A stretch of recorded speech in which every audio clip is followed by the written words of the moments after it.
filaments, capsule, bone, cartilage, and sometimes even blood, adipose tissue are all together named as connective tissue. These tissues are all developed from mesenchyme and have related cells, and because of this, they are grouped together. But there are also tissues that are not connective tissue, which have developed from mesenchymal tissue.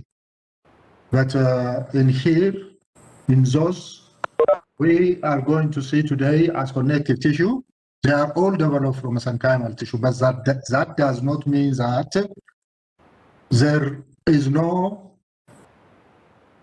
other than connective tissue which is developed from mesenchymal tissue. Muscles, for example, are developed from mesenchymal tissue. Other tissues also develop from mesenchymal tissue, and yet they are not connective tissue. But they have related cells for related functions. And because of the tissues I have given you as examples, you can imagine that they are working as structural support, nutritive medium, defense, insulation, and the like. So there are widespread functions to be done by connective tissues.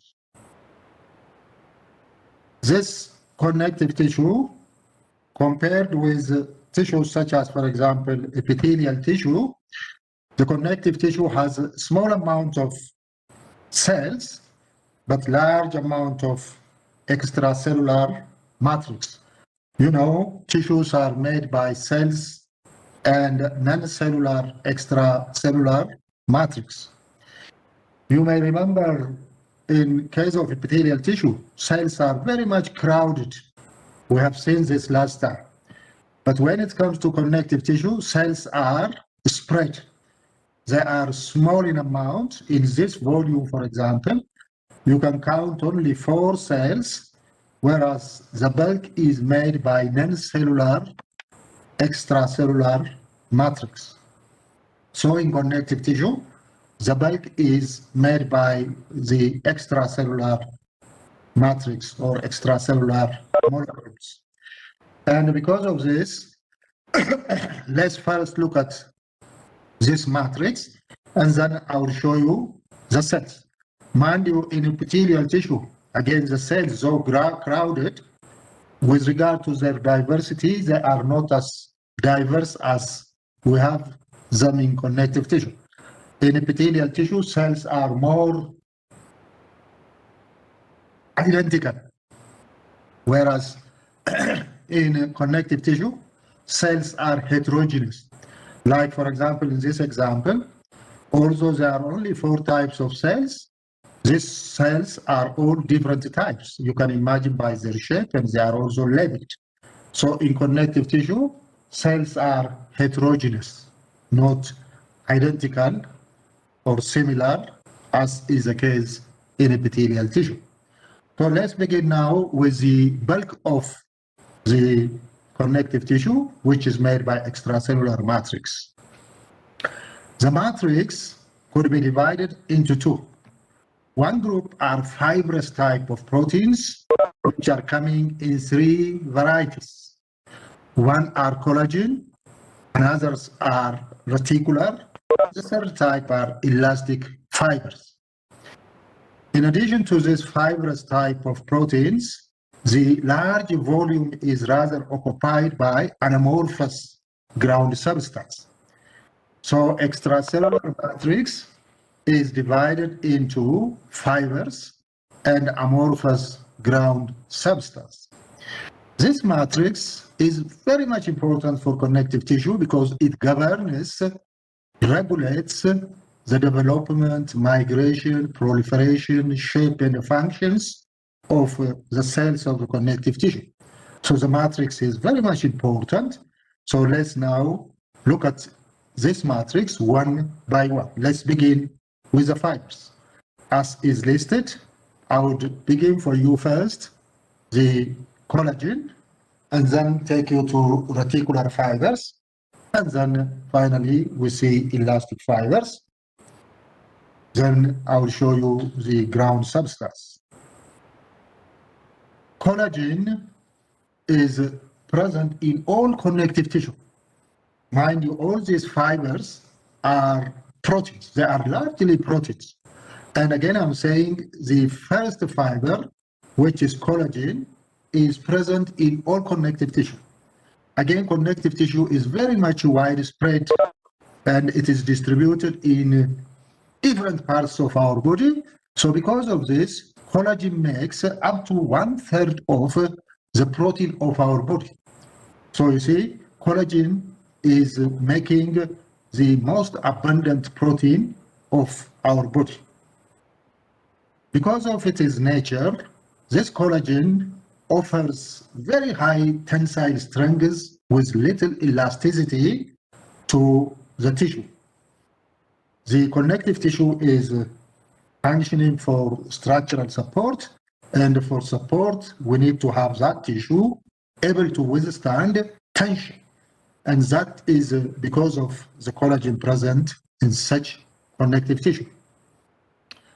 This collagen is produced by cells of connective tissue.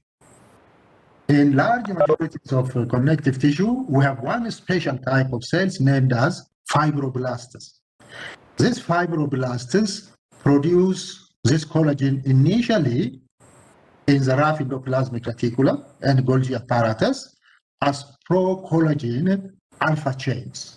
We also call it protocollagen polypeptides or pro-alpha chains.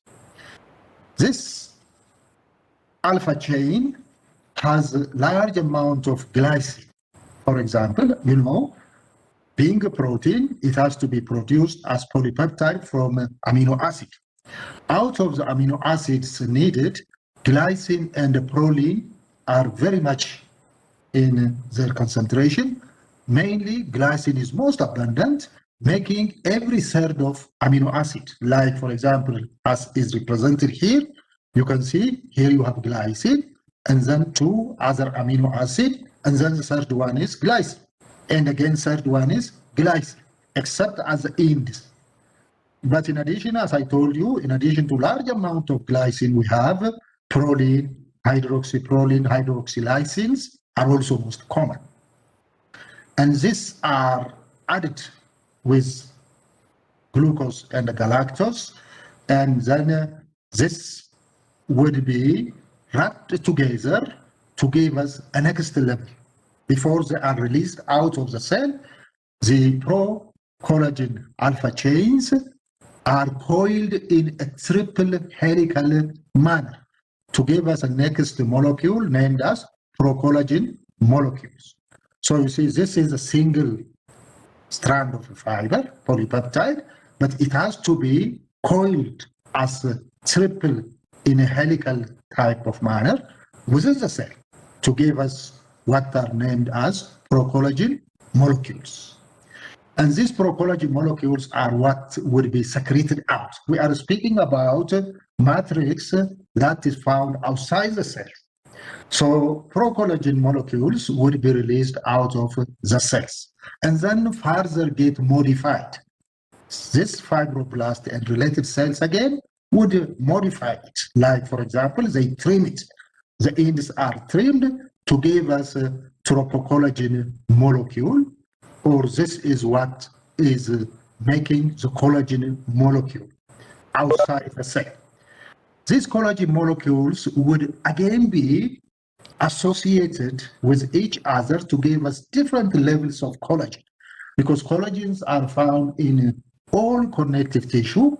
The connective tissue we have in our body are variable depending on their required function. They have to be variable. So these collagen molecules would get assembled to different degrees. And the first assembly from collagen molecule or tropocollagen molecules is to give us what are named as microfibrils. So if we represent this triple helically twisted tropocollagen molecules as a single line here, You can see how collagen microfibrils are assembled by laying down the collagen molecules head to tail. Here is one collagen molecule. Again, here is another one represented without touching. They leave a gap in a row. Then there would be laying down in an overlapping rows. So there are several rows of collagen molecules to give us collagen microfibrils. One thing you should notice here is that when a collagen molecule is laid down next to the other in a head to tail manner, meaning in only one direction, they don't touch each other. They leave a small gap, which would later pick up more stain. This gap would pick up more stain compared with regions of collagen molecule, so that it would give us a pattern which would appear like this banded pattern. In addition to such gap-leaving manner of deposition, the next collagen molecule to be laid down in the next row would not be laid down at a similar location. Instead, it would be laid down in a staggering type of manner. Look at this. This one begins at this location. The next collagen in the next adjacent row is beginning a short distance ahead of the previous one. Some people say that this is about 1/4 of the length. They are overlapping one upon another in a staggering type of manner, so that all together laying down in such a fashion, they will give us collagen microfiber. Such a deposition will give us a banded nature of collagen microfibrils when seen under microscopy. So that's how collagen microfibrils are laid down. Again, these collagen microfibrils would get assembled with each other to give us successively collagen fibrils, collagen fibers, and collagen bundles. Such assembly may end at any of such levels depending on the type of connective tissue we need to have. So by covalent bondings, collagen microfibrils, look at this, these ones are collagen microfibrils. They would be laid down, bound together by covalent bonding to give us collagen fibrils. Again, collagen fibrils would be able to bound together like this one. They are bound together by collagen, by covalent bondings to give us fibers. Fibers could be bound together again if needed to what is named as collagen bundles. So the highest assembly of collagen is when it reaches to bundle. But I'm telling you repeatedly that in all connective tissue, the collagen may not need to reach to the level of collagen bundles. So in most of the cases, it reaches there. But in some, it may remain at fibrils. In some others, it could remain at fibers. But in most others, it could reach to collagen bundles. There are about 27 or 28 different types of procollagen alpha chains, which could assemble in a triple type of fashion in different combinations. And such combinations theoretically is said to be more than 10,000 types of combinations, meaning that one can have out of 27 or 28 procollagen alpha chains, more than 10,000 different types of collagen triple helix. But we don't need this much varieties. Instead, what are found so far in our body are not more than about 30 or so. So there are different types of collagens out of the many types of collagens possible formed out of such 27 or 28 procollagen alpha chains. What have been discovered and described in our body so far are not more than 30. Again, out of these 30, the most abundant ones are 4 or 5 types. These are as shown here in this table. The most abundant one out of, again, all such collagens are named as collagen type 1. They are named successively by Roman number. And the first one to be discovered, which happened also to be the most abundant one, is named type 1. The next discovered is named type 2, type 3, and so forth, up to, as I told you, we have up to about 30 types of collagen. Collagen type 1 is the most abundant one. It accounts for up to about 90% of the body's collagen. It is synthesized by various types of cells. Those most abundant ones I told you are fibroblasts. I'll show you later. This type of collagens can reach to up to the level of bundles, and it is found in different types of connective tissue, like in superficial fascia, deep fascia. We don't call them as such in histology. We call them loose and dense connective tissue, in capsules, in ligaments, including in the bones. We have this type of collagen, which is assembled to the level of bundles. Its function is to withstand the tension, and it resists force of tension and stretch. Another type of collagen we have are named collagen type 2. They are less in their distribution. They are found in two types of cartilage, in notochords and other related tissues. They are fewer in number. They are produced by cells that are found in such tissues, and they reach only to the level of fibrils. You see, they don't reach to even fibers and bundles. So they are tiny in structure, but still they are able to resist intermittent pressure. Then we have type 3, which is mainly found in stroma of internal organs. Type 4 is coming as a network type of arrangement, not as only fibrils, and it makes basal laminae. I'll show you again good example of basal lamina we mentioned last time, the one which makes basement membrane. We have it in there, and it is again acting like support as well as engaged in forming a barrier between connective tissue and epithelial tissue. So these are the most abundant type of collagens, but still we have additional more, and this could number up to about 30. So I leave the remaining ones for you to read from the textbooks and appreciate and know them. But these are the most abundant ones.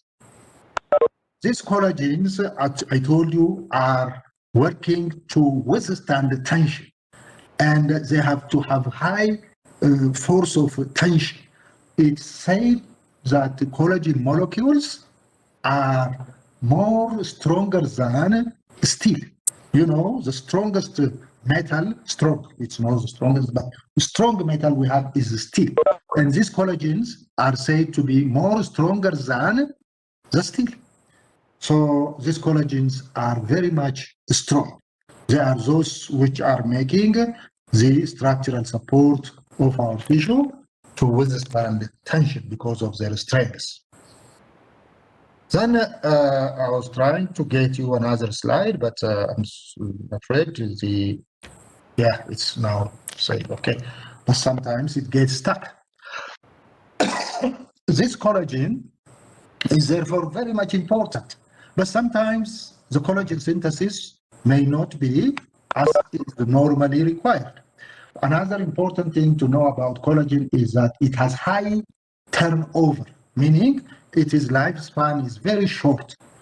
And in this type of nature, if there is a sudden collagen shortage of synthesis, our tissues would get affected. Our body can be affected. Like, for example, one good example is that vitamin C, which is very abundant in fruits like in orange and lemon, is said to be an important cofactor for the synthesis of procollagen alpha chain.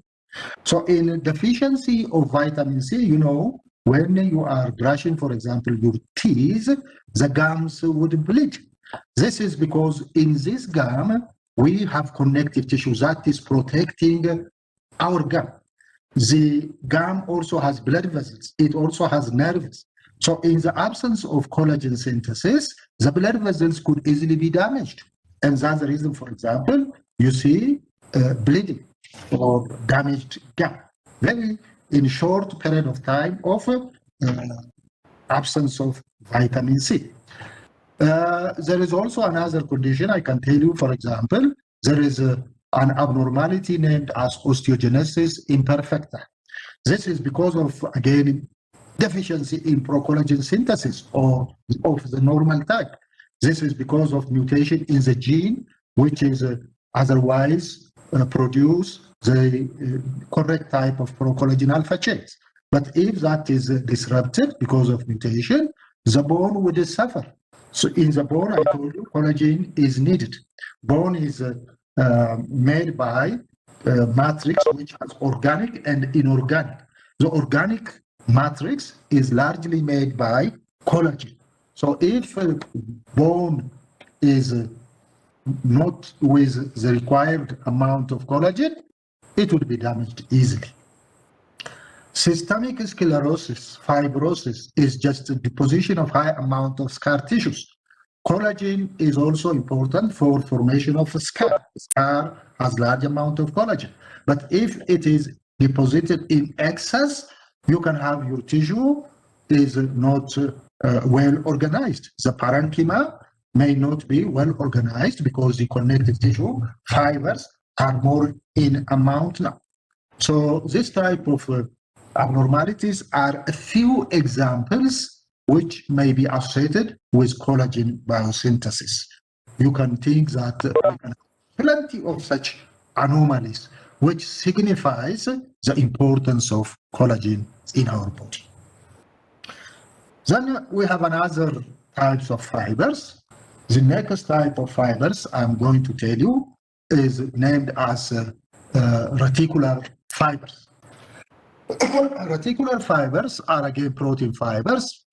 As the name indicates, are found as network. Reticular means network in their arrangement. They resemble collagen type 3. Collagen type 3, I told you, if you remember earlier in my table, in the slide which shows table, collagen type 3 is mainly found as a stroma of delicate organs, such as, for example, in liver. This is a liver tissue which is showing the cells. The parenchymal cells are the hepatocytes, but they are not just simply floating in a space. These hepatocytes need to be supported by connective tissue. That connective tissue is making what is named as a stroma. You remember last time we have said such glands have the principal cells, parenchyma, and the supporting devices named as stroma. That is what makes the tissue. And this stroma is made largely by collagen type 3 or reticular fibers. Reticular fibers and collagen type 3 are related, but they are not identical. When you compare them, reticular fibers are more thinner.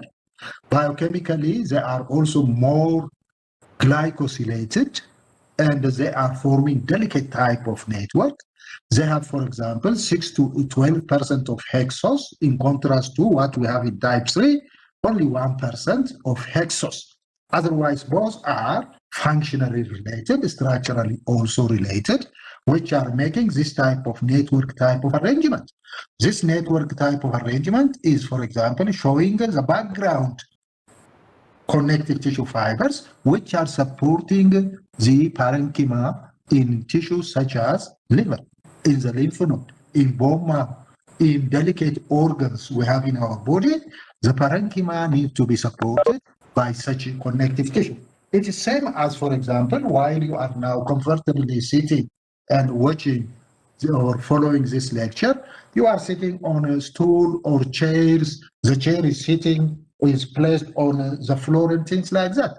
So our organs are also organized in such a manner.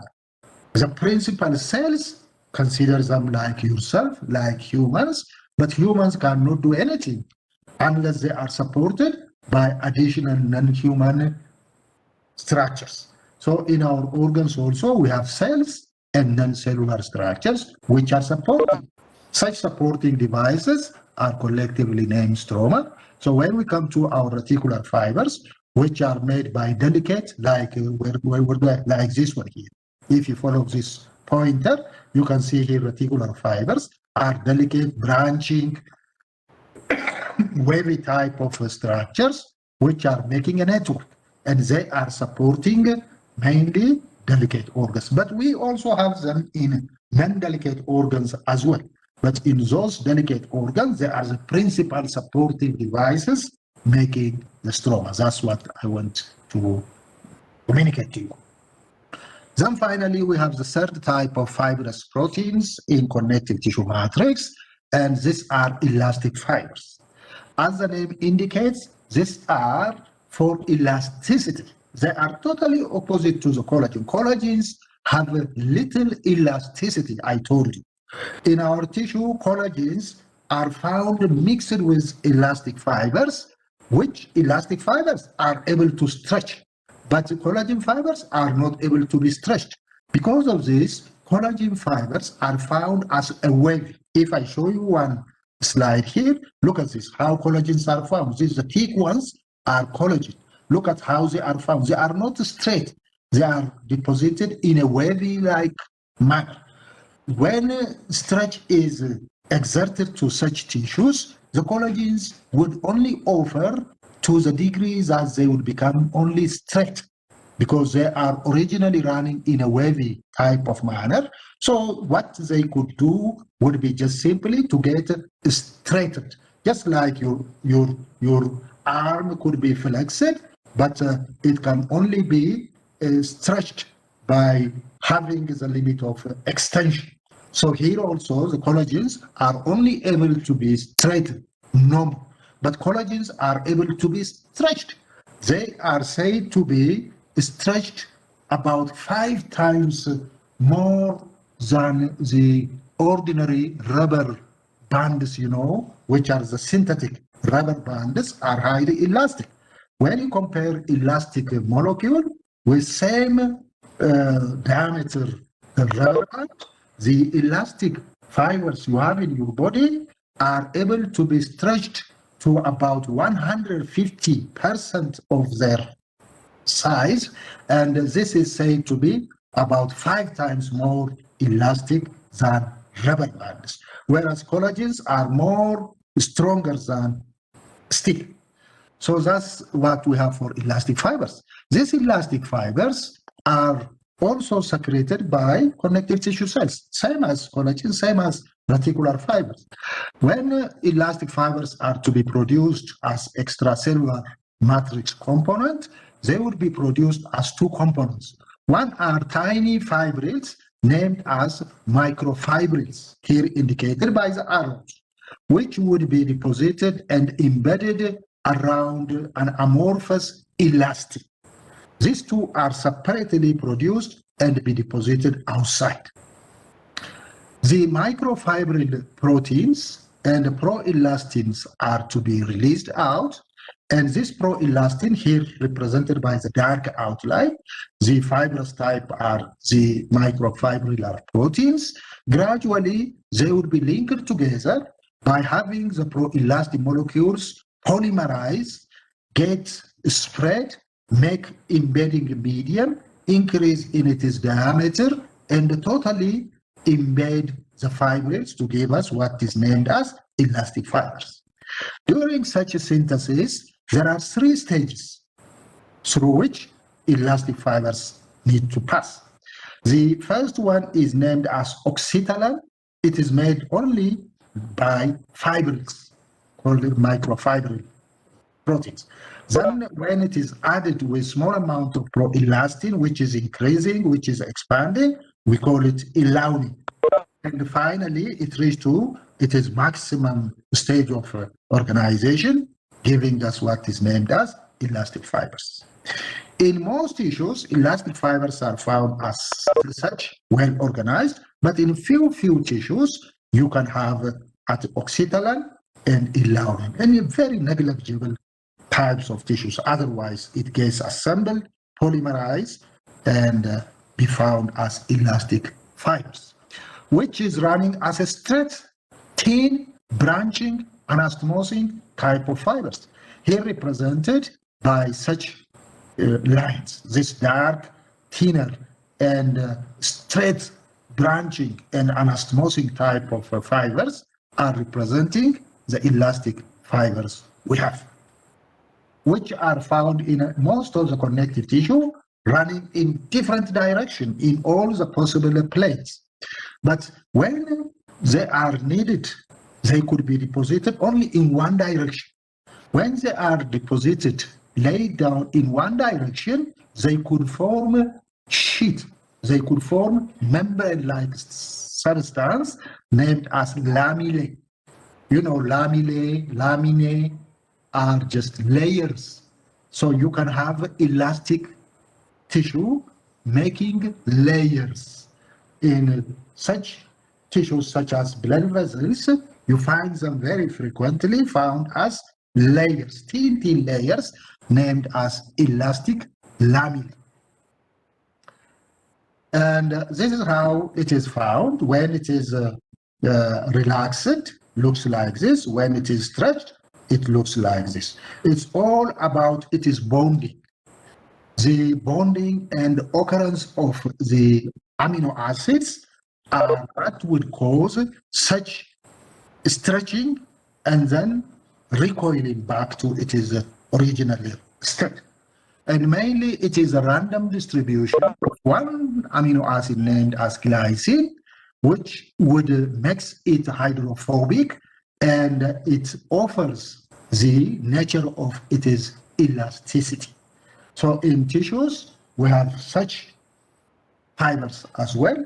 And you see, we can have them mixed in different proportion.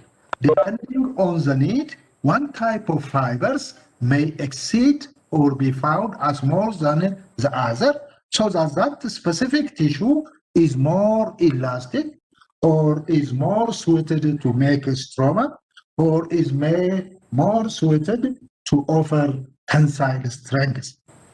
Otherwise, we have them all mixed up. But the proportion matters. So that's what I can tell you about the three different types of fibers, which are mainly made by proteins and make our connective tissue matrix in addition to the ground substance. So before I now proceed to another topic to show you about the ground substance of the matrix, do you have anything to say or ask about the fibrous proteins I described to you so far? Do you have anything to ask? ጥያቄ አላችሁ? Anything? Okay, I can see, go ahead. I could go ahead. You can also ask, okay, thank you. You can also ask later. So let's now proceed with our lecture. So let's look at ground substance.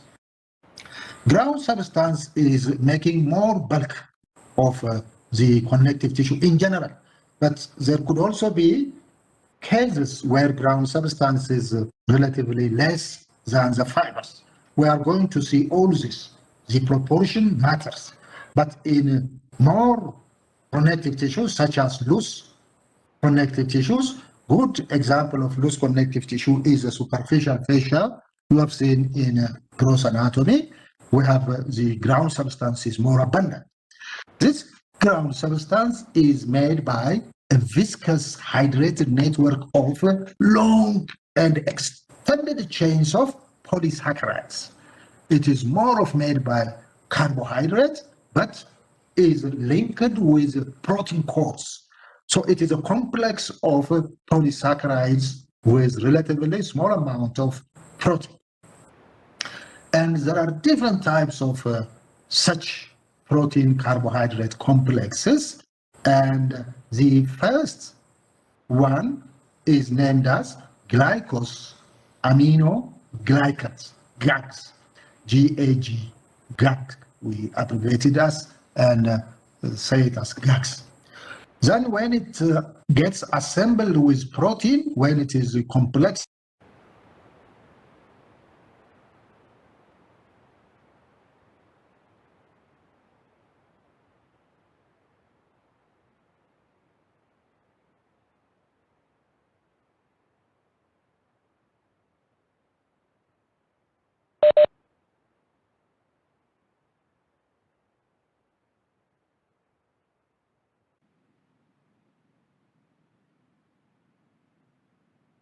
contain the type of sugar, nature of their linkage, degree of sulfation. They are also highly carboxylated. Depending on this, there are several families within glycosaminoglycans, which could be again regrouped into 4 basic types. One type is named as hyaluronal or hyaluronic acid. Another ones are chondroitin sulfate and dermatan sulfate. Another families are named as heparan sulfate and heparin. Another ones are named as keratan sulfate. So we have several types of glycosaminoglycans depending on such criteria. All of these types of glycosaminoglycans, except hyaluronic acid, except the first one, they are usually found together, linked and associated with protein to give us the next class, which is named as proteoglycans.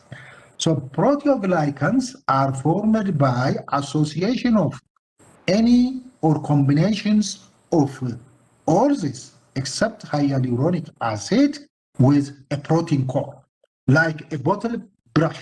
It looks like a bottle brush or bird's feather.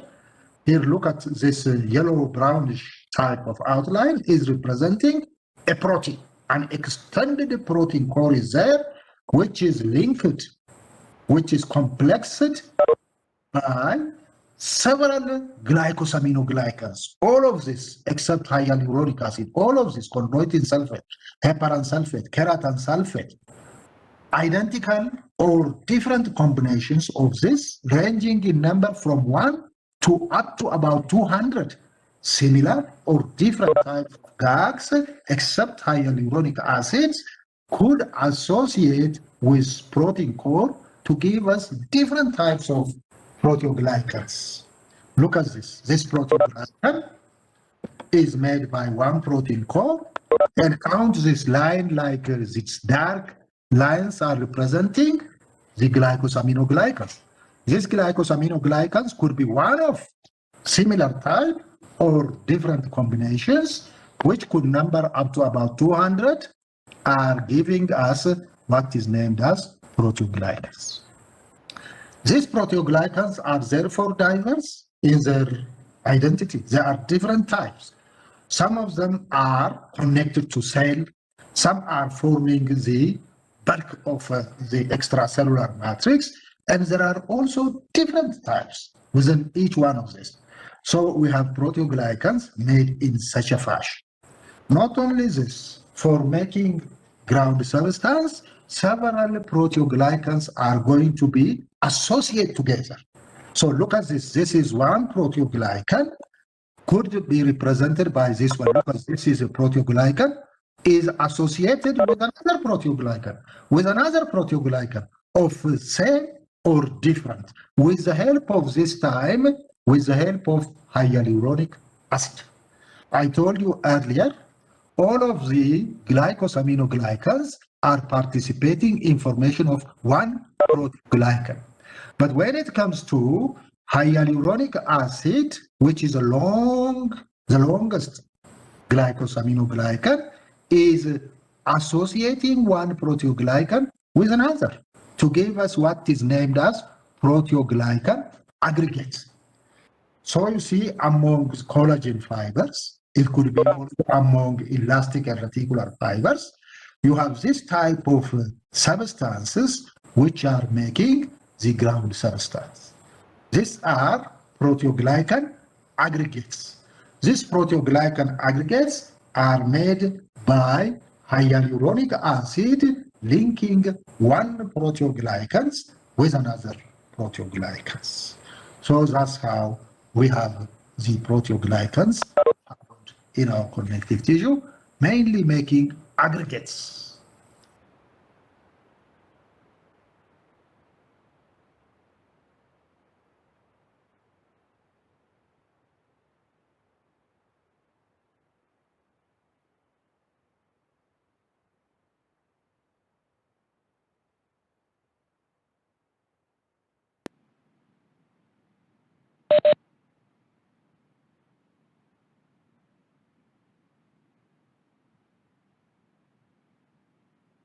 charged because it has high amount of sulfate, I told you earlier, carboxyl, I told you as well, hydroxyl are also there. All this offers to this glycosaminoglycans negative charges. These negative charges attract large amount of cations, like for example, sodium, which in turn is able to attract large amount of water. So these proteoglycans and these polysaccharides are highly hydrated. They are hydrated. This type of nature of it is being hydrated would give it a swelling type of arrangement like this one. It is a jelly-like substance which is offering it is turgor pressure. This type of nature would enable it to withstand compressive forces, acting like, for example, mattress. You see, the mattress you are sleeping on is very much comfortable because it is not highly rigid and it's also not very highly soft. So it has a turgor pressure. It is a cushion-like substance. So it offers such nature, which is very much needed for structural support. Because it's highly hydrated gel, it is also very much diffusible by water-soluble substances like the nutrients. So this ground substance is very much porous type of hydrated jelly-like substance. And it is also viscous nature, which is acting like a barrier for those which are not water-soluble ones.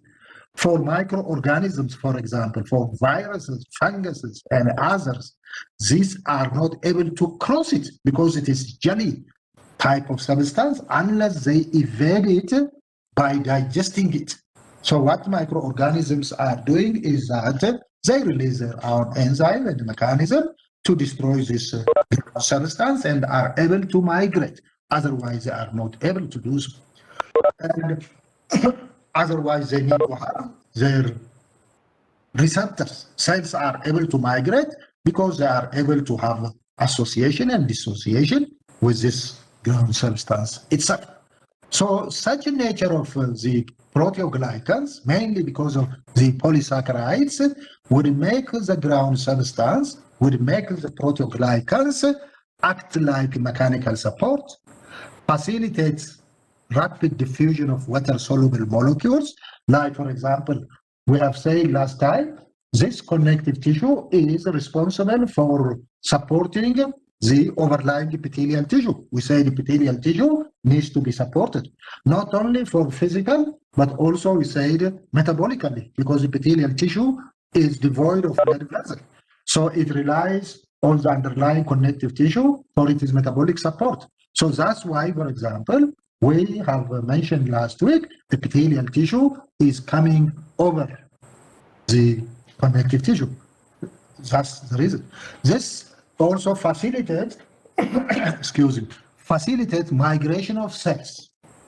You may ask that if it is a viscous type of jelly type of substance, how are the cells are able to migrate?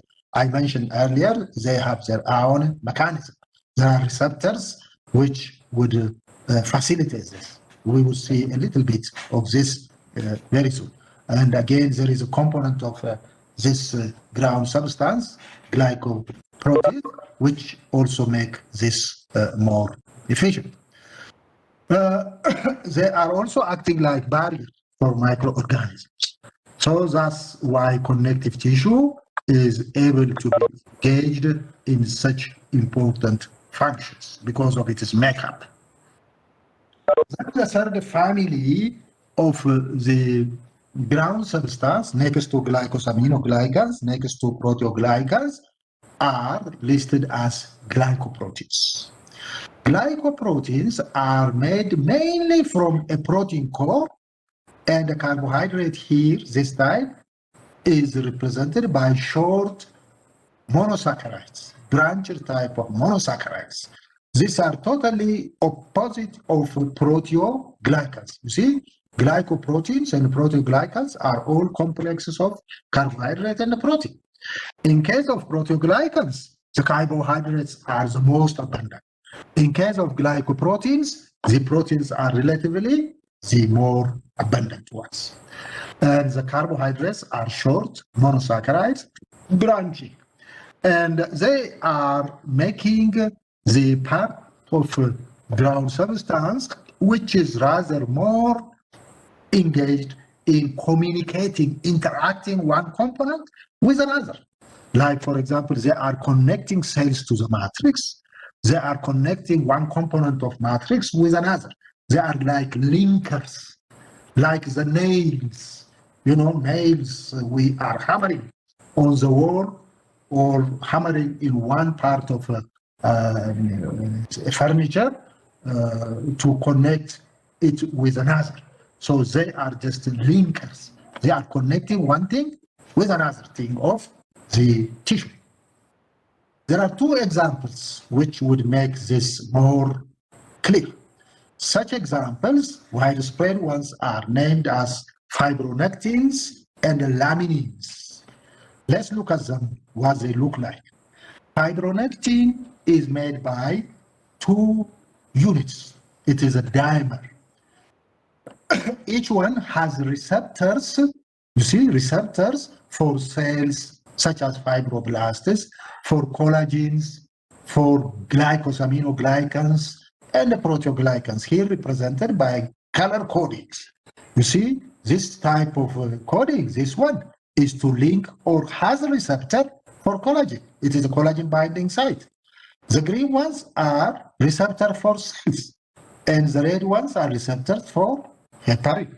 So you see, one fibronectin has different regions which will associate with different components of the connective tissue. So by doing so, this fibronectin is linking collagen with cells, cells with proteoglycans or glycosaminoglycans. So that's how these fibronectins are helping to mediate cell adhesion to extracellular matrix, as well as they are also important for enabling cells to migrate from one region to the other. Like, for example, if you remember, I had shown you this slide, this diagram. That time, why I showed you is as an example of focal adhesion. You remember last time, when we looked at epithelial cells, we said the basal membrane, this is the basal aspect of a cut part of epithelial cell resting on the basal lamina. This region is a basal lamina. And these cells are caught on this basal lamina by substances, structures such as integrins, fibronectin. Look at this fibronectin. This fibronectin is therefore linking, you see, the transmembrane protein of this cell with the basal lamina. This purplish substance is, look at this, it is basement membrane. In the basement membrane, for example, earlier I told you we have collagen type 4. We have another fibers. We have ground substance. You see, this cell, through its transmembrane protein integrin, I have given you integrin is a good example of transmembrane protein, which is linked to the cytoskeleton of the cell. This time it is actin filament, so it cannot be hemidesmosome. It is focal adhesion. So you see, as such focal adhesion, this epithelial cell is coated to the basement membrane by the help of fibronectin. This was what I told you last time. I didn't finish it earlier. I only have shown you from the epithelial cells point of respect. Now it comes to you very much clear how such connections are effected. Then we have also a second type of glycoproteins. A good example is laminin. This laminin is a trimer. It has 3 polypeptide chains, which each one has again receptors, like for example for collagen, for proteocollagen, excuse me, for cells and others. And you see, they are linking one thing with another. Here again, I've shown you this diagram again last time to show you the structure of basement membrane. This exactly this diagram, this picture I've shown you. Here is part of the epithelial cell resting on a basal lamina. You see what you have in the basal lamina, like this one, laminin. This laminin is therefore represented here because it is linking one substance of the basal lamina with the overlying epithelial cells. So you see again, glycoproteins are important for such linking of one thing with another thing of the connective tissue. That's what I can again tell you about the ground substance. Therefore, this has now brought us to finish about the matrix, which is making the bulk of structural bulk of the connective tissue. Then we have a small number of heterogeneous type of cells. So again, before I would describe to you about the cells, do you have any question? Do you have anything to chat about the matrix? We have now finished about the fibers and ground substance. Then we are going to look at the cells of connective tissue. ጥያቄ አለ?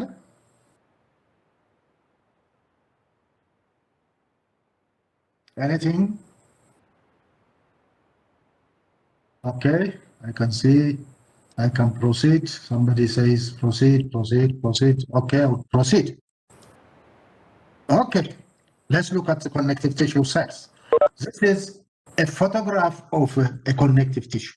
It is a photograph of connective tissue where you can see the fibrous type of outlines representing any of this connective tissue fibers we mentioned.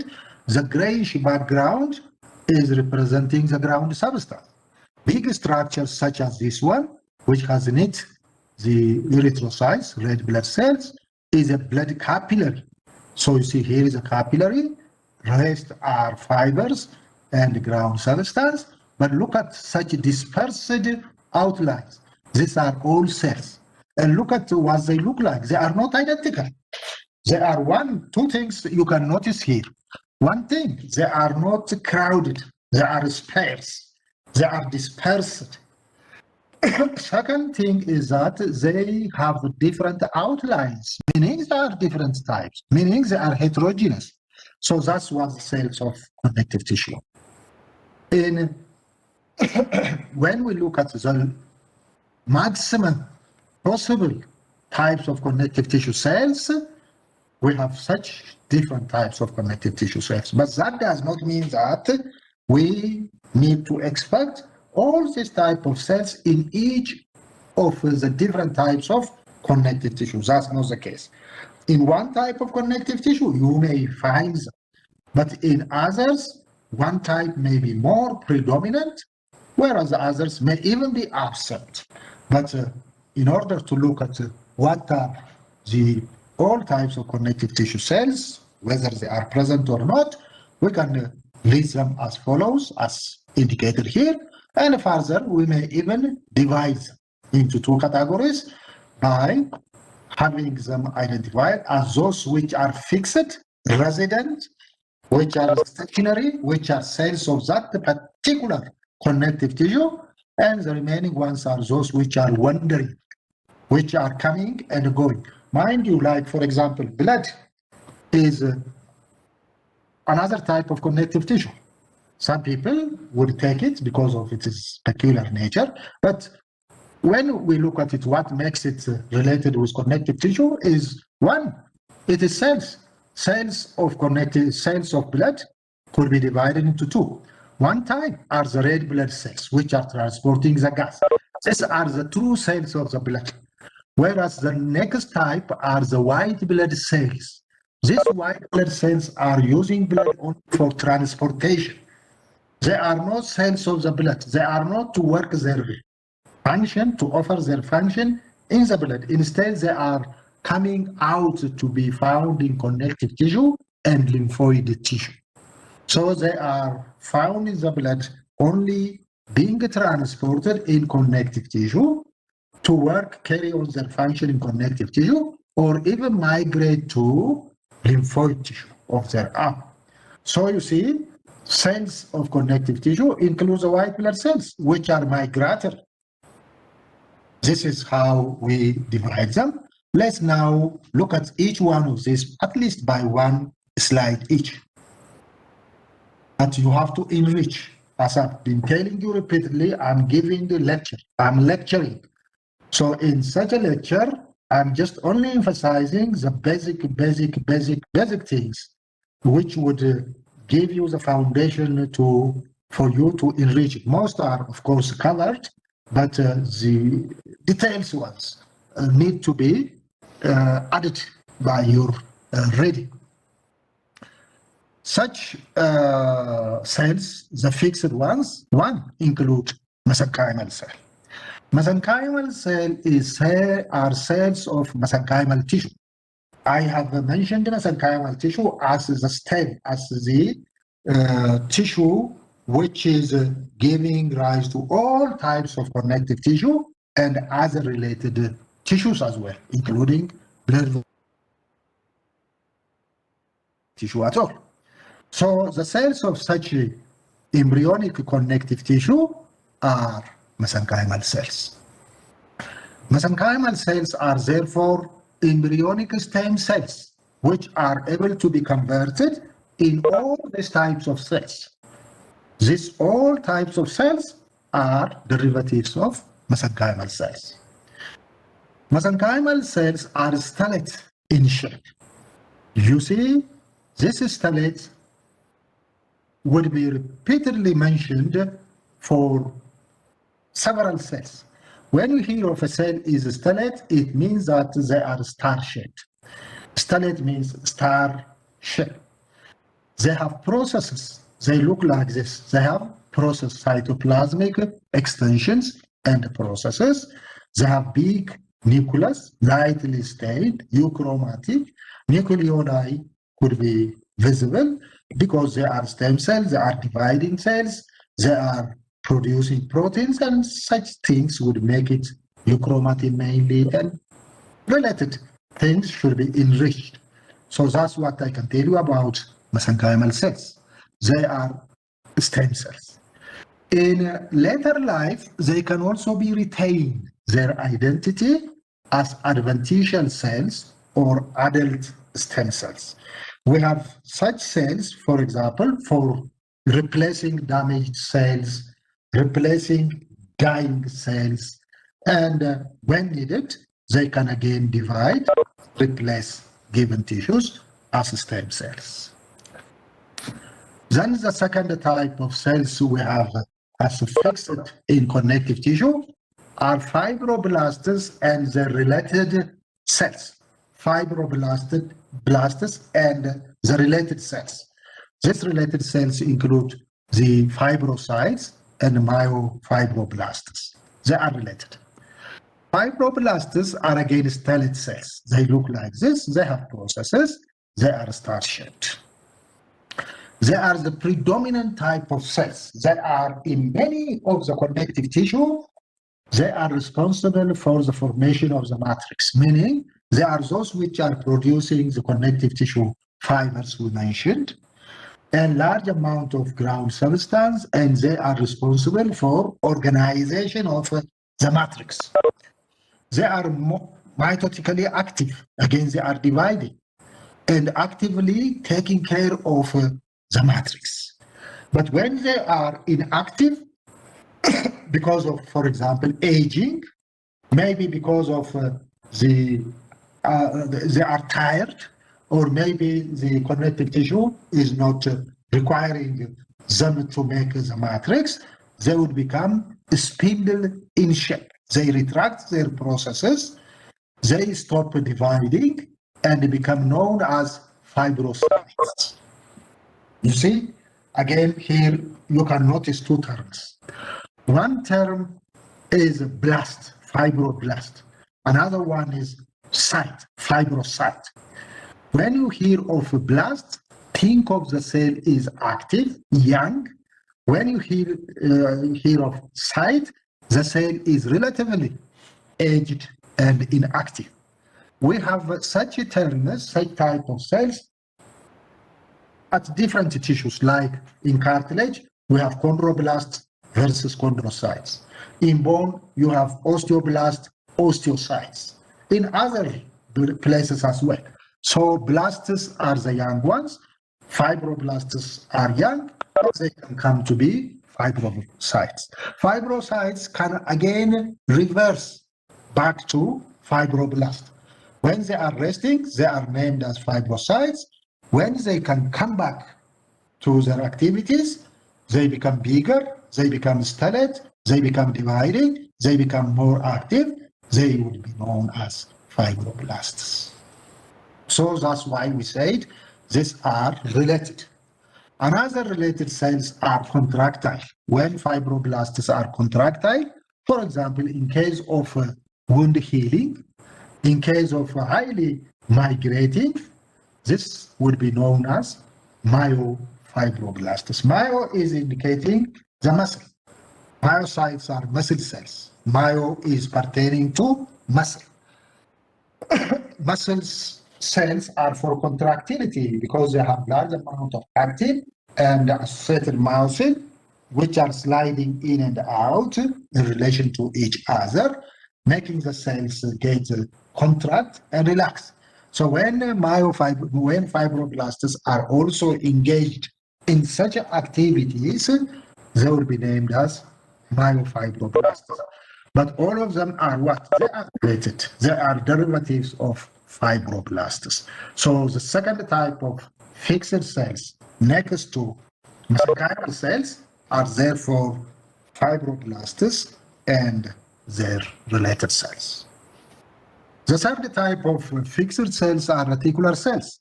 Reticular cells are nothing but a type of fibroblasts which are found in reticular type of connective tissue. Reticular connective tissue, I would mention to you again towards the end of the lecture, is just nothing but rich in reticular fibers. If you remember, I've shown you this slide earlier, this picture. That time I've shown you reticular fibers. Such reticular fibers are produced by cells which are resembling fibroblasts, but here they are named as reticular cells. They are modified versions of fibroblasts, and they are making the stroma of delicate organs. But they can also be engaged in phagocytic type of activities. They are not the professional type of phagocytic cells, which are macrophages, but they are also able to be engaged in such activities. And another related activity of such phagocytic cells is their antigen-presenting activity. You see, cells are interacting with each other. Our immune cells, such as the lymphocytes, the monocytes, the macrophages, are interacting to protect us. When foreign bodies are coming, like for example, when you are vaccinated last time, that vaccine contains proteins, foreign type of protein, or it would lead to production of foreign type of proteins, which were not present in your cells. These proteins need to be identified in one type of cells, then be presented to another cells for action. Just like somebody is cutting some teeth and presenting it to another one. So just like that one, this type of presenting cells are named as antigen presenting cells. So these reticular cells are also acting like antigen presenting cells, but altogether they are stellate cells which are found as the principal cells in reticular connective tissue, making the stroma of delicate organs. The last type of connective tissue cells which are fixed are fat cells, adipose cells. The cells of our body, different types of cells of our body, have got the ability to store nutrients, excess nutrients. When nutrients are in excess, cells have the ability to store it. So when lipids are in excess, the triglycerides would be stored in various types of cells for later use. But out of such cells, a given type of cells are more professional. One of such professional cells, specifically for storage of fat, are named as fat cells. They are named as adipocytes. They come in two varieties. One type are named as white, and other ones are named as brown. These are also cells of connective tissue. So cells of connective tissue, named as fat cells, are professional store sites of excess fat. One type are storing the excess fat as triglycerides, small droplets, several of them, whereas others are coalescing these triglycerides to store it as one big droplet. Such fat droplets, such lipid droplets, are occupying one vacuole. Such cells which are storing the triglycerides as one big droplets would acquire to have one big vacuole. So they are named as unilocular type of adipocytes. This type of adipocytes, unilocular type of adipocytes, which are storing the lipid as one droplet, also have the nature that the lipid is easily diffusible. You see, during tissue preparation, some tissue components are very difficult to be retained, so that they would not be retained and be visible. One of such substance is fat lipid. It would be diffused out. So its place would not show any stained substance. Instead, it would appear as empty whitish outline. So because of this, it is named as white adipocytes. White adipocytes. These adipocytes store the large lipid droplets by having their protoplasm pushed to the periphery. Because the protoplasm is pushed to the periphery of the cell, the boundary of each cell would be highly demarcated. Because what demarcates this boundary from the next cell is not because of the plasma membrane staining. You know, the plasma membrane is not as stainable to be visible by light microscopy. But the reason why you see here the boundary is stained is because of the protoplasm, the cytoplasm. The organelles are all pushed to the periphery. They cannot diffuse out. So they are all accumulating as a boundary, as a periphery. So the periphery is very much demarcated. Cells are also bigger in size. The nuclei are also found as a periphery.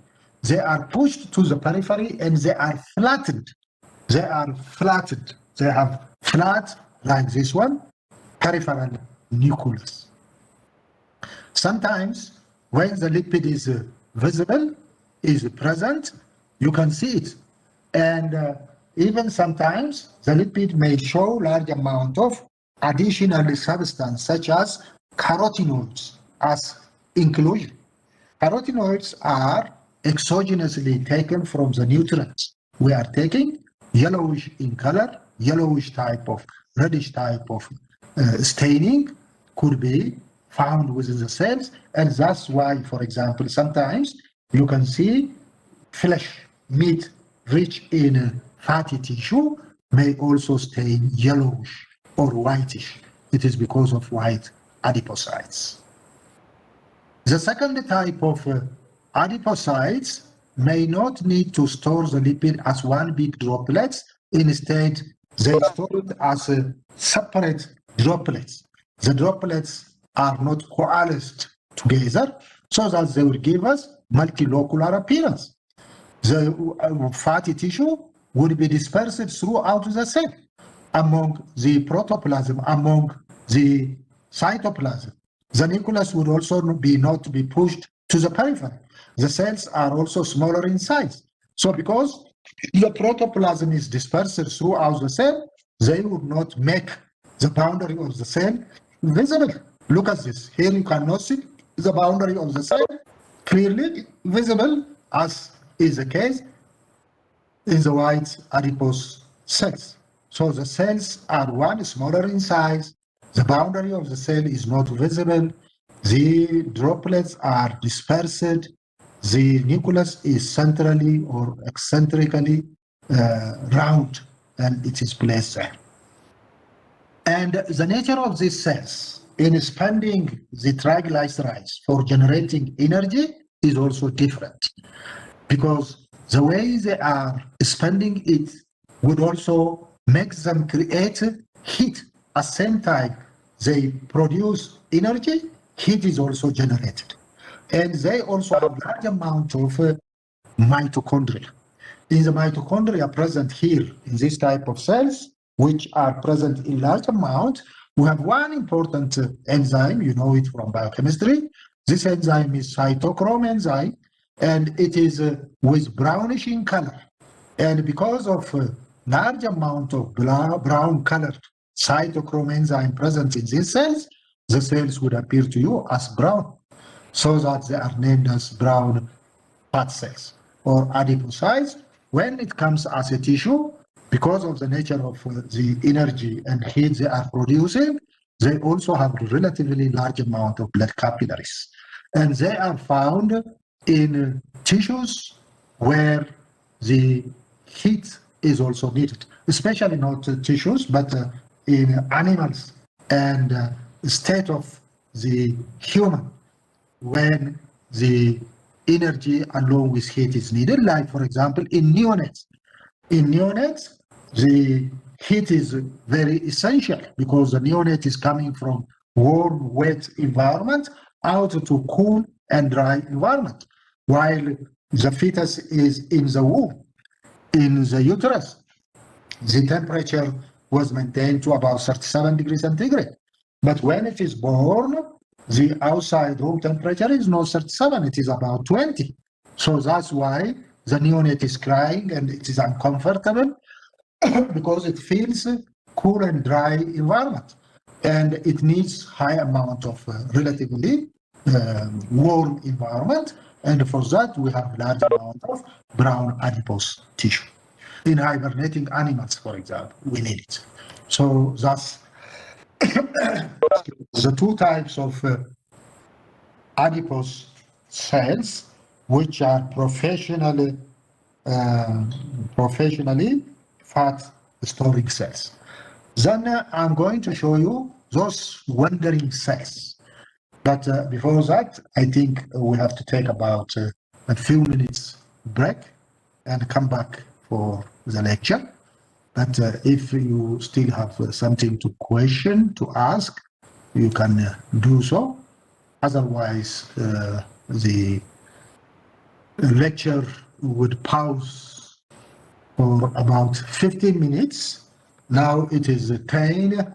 I will resume my lecture 10:15. So that's it. If you have anything to chat, you can also chat so that we can answer it, we can discuss it when we come back. Okay? So thank you. Can I garnet you?